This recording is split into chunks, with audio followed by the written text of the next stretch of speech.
చల్లటి వాతావరణం మామూలుగా అయితే మనందరి మనసులకు, శరీరాలకు ఆహ్లాదాన్ని కలిగిస్తుంది.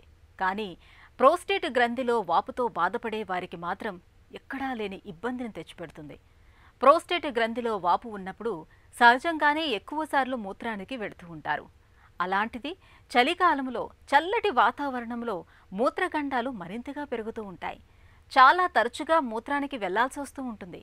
ప్రోస్టేట్ గ్రంథిలో వాపుతో బాధపడే వ్యక్తులు చలికాలంలో జీవనశైలిలో ఎలాంటి జాగ్రత్తలు తీసుకోవాలో ఇప్పుడు తెలుసుకుందాం. వయసు పెరిగే కొద్దీ ప్రోస్టేట్ గ్రంథి పరిమాణం పెరగడంతో తరచూ మూత్రానికి వెళ్లాల్సి వస్తుంటుంది. చలికాలంలో ఈ బాధలు మరింత ఎక్కువగా ఉంటాయి. రాత్రిపూట 2-3 సార్లు, కొందరైతే 5-6 సార్లు మూత్రానికి లేవవలసి వస్తుంది.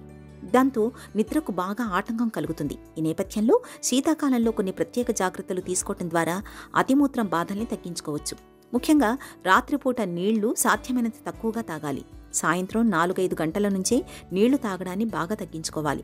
రాత్రి భోజన సమయంలోనూ వీలైనంత తక్కువగా నీళ్లు తాగడం మంచిది. ఆహారంలో ద్రవాహారాల్ని తక్కువగా తీసుకోవాలి. చల్లటి పదార్థాల్ని, పాలు, పెరుగు వంటి వాటిని తీసుకోకపోవడమే మంచిది. ఒంట్లో నీటి శాతాన్ని తగ్గించే డైయూరెటిక్ మందులు వాడుతున్నట్లయితే వాటిని నిత్యం తప్పనిసరిగా వేసుకుంటూ ఉండాలి.